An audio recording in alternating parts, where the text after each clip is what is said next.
maybe that new studio they brought out could do nothing but side stories like that. See, that's what by the time we get into some new content releases, World of Warcraft will have 100 more developers, if not more. Yeah, and I'm excited to see what this patch cycle looks like, because that will mean a lot. Yeah, and I'm hoping they do stuff like that. Yeah. I'm hoping they go, right, how do we stop farming content for our Destiny 2 game and start making World of Warcraft again? Because obviously I know that's going to be a niche and a much more niche product today, but I think it'll be a satisfying as hell one. It'll never be as flavorful as it was in Wrath, and most players didn't even experience the full flavor of like World of Warcraft because they picked it up in Wrath and nuked through the early leveling, which is, fair enough, but like there was something super special about it, and I felt it. I'll tell you where I felt it the most, right? I felt it when I was running through Talon Deep Path. And this is weird because I was playing like TBC Classic and leveling a druid on a not fresh start realm because they weren't out yet, like a good couple of months back. But I felt it harder this time. I was just running through Talon Deep Path and the music was playing it just kicked in as I walked through like the tunnel. Yeah. And the way everything was lit, the way my character was running through, and it was in a cave, so I was in cat form, not in travel form. And I was just like, fuck, this is special. The atmosphere in this is special. I just basically saved most of Ashenvale as a night elf. As a druid, nonetheless, I went through, I learned about the Scythe of Elune. I was given a quest to go to the other side of the world to figure out more about the Scythe of Elune. And obviously I know everything about it, but it's like, fuck, that's so good. Man, that's so good. And the whole atmosphere, I'm like, man, I miss it. I miss it, and I think they can get a little bit of it back in the emotion. It's like there'd have to be a modern form of it, of course. But I think they could largely get a lot of the same atmosphere, the potential for the lore, the potential for the storytelling back. And that's a thing where I haven't read it, and I probably want to read it before too long. But I want to see what the Ruination book is like, the League of Legends novel, because I've seen some fucking stellar reviews of that. And that book was written by the lead narrative. I don't know if he's the lead narrative design, but he's narrative design on the MMO for Riot. So I'm like, I really desperately want to see that. I want to read it and see, will there be an MMO with that kind of deep fantasy lore again? Because FF14 is good for it, but it's definitely more of a classical fantasy, and it's definitely taking a slightly different flavor recently, and it's in some sense, as opposed to that like real old D&D fantasy stuff. I know League's like very different than that, but even if you think about like the Noxus and Demacia stuff, it is classical intrigue. It does feel real good. Is there going to be a world to experience that stuff in again at any time soon?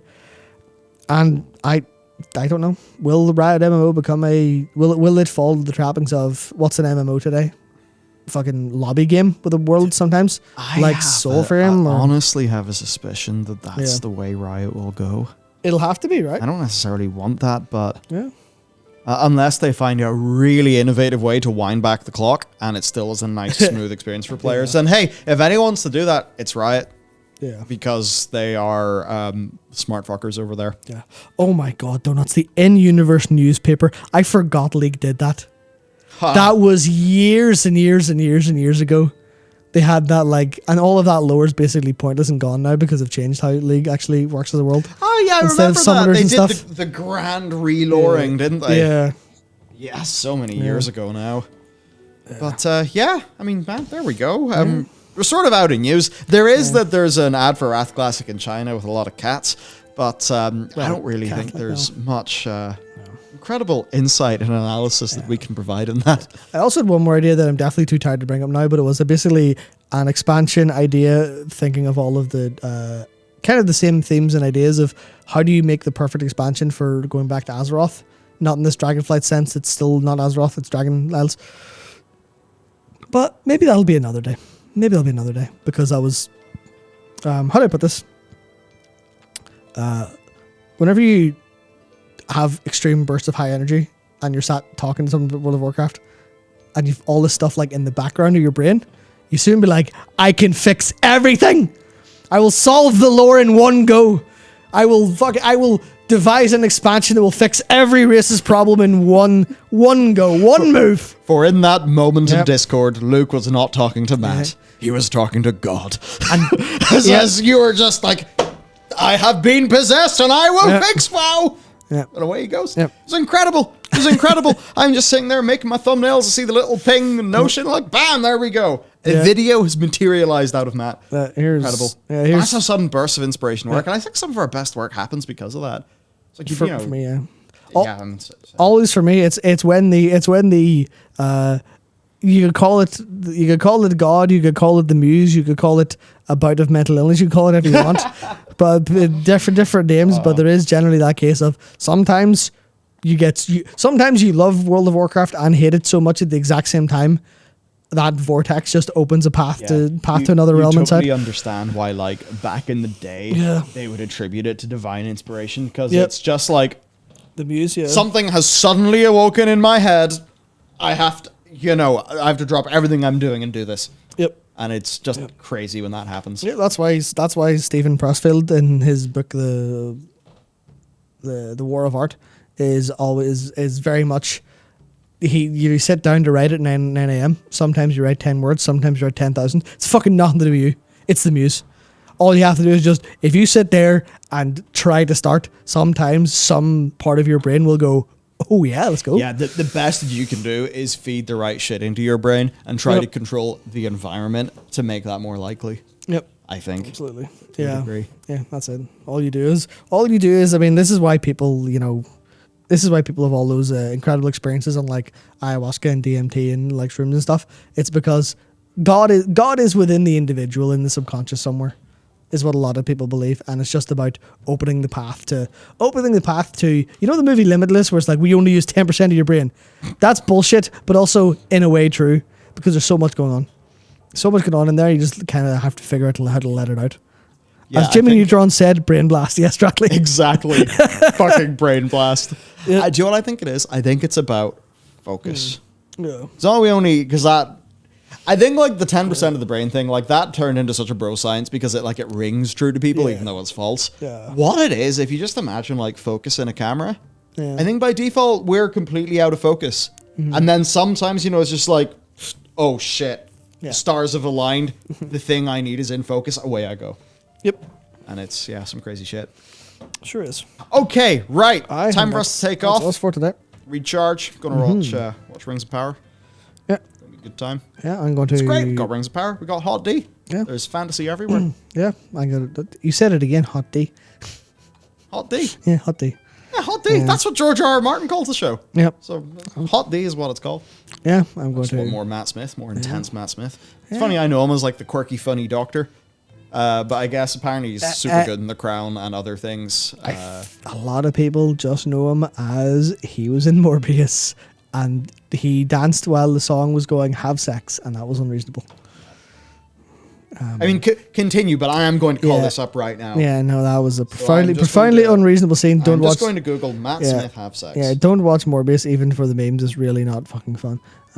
What a waste of money and time. I was going to say something. I was going to say what I'm going to do. I'm going to go and do my expert roulette and then be capped on tomes and then finally rest. And then definitely get my daggers. Please, you fucker, drop my daggers. Yeah. You have not seen this scene? Yeah. This is the first time I've watched Morbius. Yeah. They probably can't hear the song. Yeah.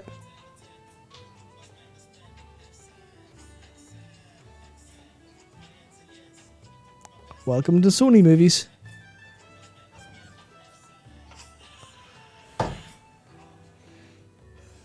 What the fuck? Welcome to Sony movies. Morbius, yeah. Yeah, that's why that movie is a horrendous, terrible meme. Because no one liked it. It was dog shit. I'm glad we got to end in Morbius. Yeah, Matt Smith probably had so much fun filming that scene. Probably ruined his fucking career. No, he definitely didn't. Definitely didn't if he's in Hot D. He is super strong in Hot D. Yeah. Like I do think there's an action scene where they get a little bit too season 6, 7, and 8, but he does give a good performance. Yeah, fair play to him. Yeah, good actor, man. I think he got out of Doctor Who just in time to not be typecast. Nice. I think it's like getting out of Doctor Who and then going to The Crown, and I think people really, I haven't watched that show at all, but I think people spoke really highly of his performance. That'll do it. Yeah, there you go. Right. Time to see what's going to happen to Galadriel and all the other characters. Very good. Well, it's time to see if I get Troya or Aldazal's Legacy. Fuck's sake. Good luck. Yeah, absolutely. Yeah. And maybe something else. That and then trying to make my PC at home not blue screen. Oh yeah, so we could play Redacted, because I'm embarrassed to admit we'd play that. See, here's the thing. You don't say what it is. Yeah. Assume it's Fortnite. No, it's not. It's not. It's Valorant! It's Valorant! Okay! Yeah, I'll play Valorant. I've been watching too many of Optimum Tech's videos and looking at all of his really fucking crispy B-roll, and now I'm just like, Yeah. I was a COD 2 fucking quick scope and drop shot and blah blah blah blah blah fucking pro mod liking FPS. Like, that's what I would do. I would play Call of Duty and World of Warcraft. Back when it was COD 2, jump into a fucking Tujan lobby on PC 24/7 the same way that you fucking jump onto 2 Fort in TF2. You just play 2 Fort for 500 hours. As far as I'm concerned, I don't even know a single other map in TF2. I neither. Only played 2 Fort. I was like that. Tujan rifles. You know, some people use the car, some people use the Mosin, some people use the Lee Enfield. Some people know the precise angle to throw a grenade and the precise amount of time to cook it to hit any spot in that map because they're insane. Some people know the truck on the right-hand side from British Spawn has got this like fucking 3-pixel hole in it you can shoot people through. Oh, class. What a time. Yeah. Oh. Yeah. So many wham bars I won in LAN parties. They're coming Wham 4th or bars. 5th. Nice. Oh wait, shit, never mind. It's Friday. I'm gonna go play the new HoloCure update because I'm addicted to Vampire Survivors games. There you go. Fucking brutal. All right. Yep. Take care. Have a brilliant weekend. And we will be right back at it with a whole bunch of stuff next week.